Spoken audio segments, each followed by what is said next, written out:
Hi all, it's Ms. Diaz, and welcome to Wednesday Immunity Lessons 4, 5, and 6. And directions are for today, same as it was on Monday. Review your slides. One way that you can practice reviewing them is reading them out loud or discussing each slide or what you understood from each slide with someone in your household or with an imaginary friend, if that helps. Okay, so I'm going to do a quick review, and then at the end of this, I recommend that you guys watch the specific videos on the next slide right over here. Let me present this so it's nice and big for you guys. And the way to access those videos, once again, is just by clicking them, and then it'll open up to a new screen with the video there for you to view. Okay, so you can do that on your own time. Let's go back to the slides. So you have 4, 5, and 6. So lesson number 4 was on allergies. So just to review what allergies are, it's when your immune system basically acts up and doesn't do what it's supposed to do. So an allergy is an overreaction to something that is not supposed to be harmful.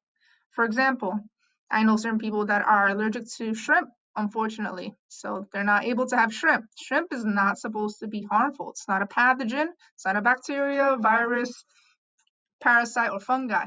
It's just a food. But unfortunately, some people are allergic to it, and then their body overreacts to it and starts attacking, and then it causes you to actually get sick in response to it.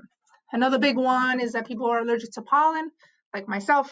When I just moved here to Staten Island, I've never been surrounded by so many trees and flowers and beautiful green life. However, the downside of it is now I know I'm actually allergic to pollen for certain.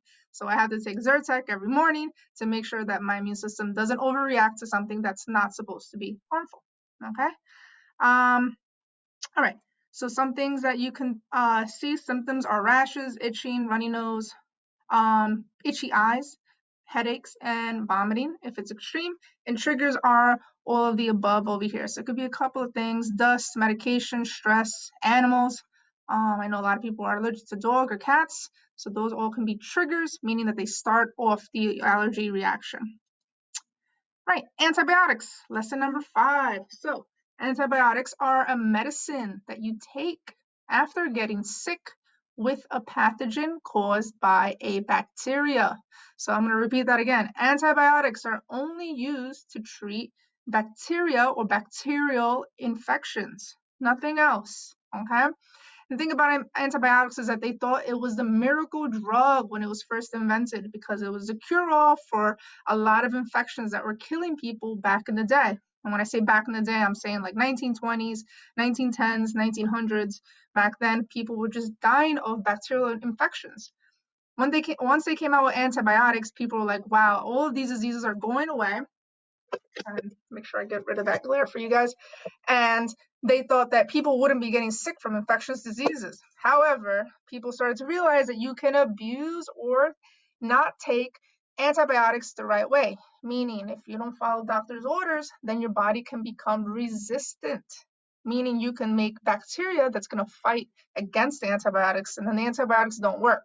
So there's like a double-edged sword kind of to that, meaning that there's a good side and a bad side to antibiotics. So it's very, very, very important to follow your doctor's recommendations and not to overuse antibiotics, even though they're actually, for the most part, really good for you to take if you get a bacterial infection.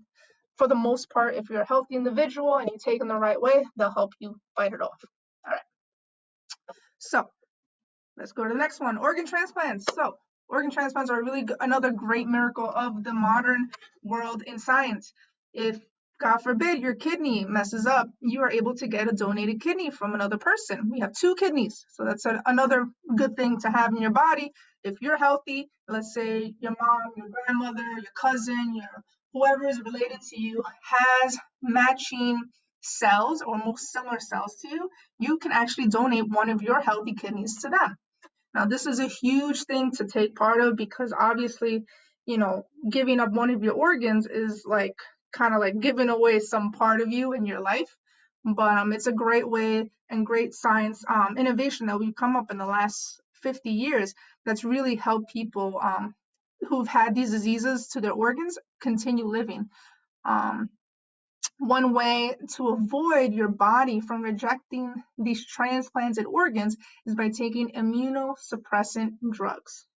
Okay, these immunosuppressant drugs actually suppress or weaken your immune system. And now you got to think about, like, why would you want that to happen? Okay, so whenever you get a transplanted organ, your body thinks that that is a pathogen. The reason why it thinks it's a pathogen is because it has antigens on the outside that look a little different. It's not part of your body, so your body's going to immediately think, whoa, this is a threat, let me attack it. So in order to stop that from happening, you would be prescribed immunosuppressant drugs. So the immune system would then be lowered.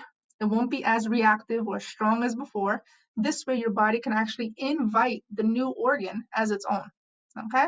So it's kind of like a different way of thinking, how the immune system can overreact sometimes, right? But in this case, we wanted to really calm down and invite the new foreign object. In this case, it would be the organ transplant that that person has received.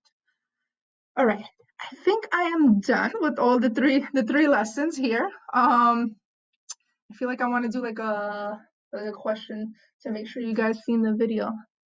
Okay, so I have this in the video. So if you guys can tell me in the answers to the video for the check-in of the day what this is. And usually they come in pairs. All right. Bye guys, miss you all. Happy Wednesday.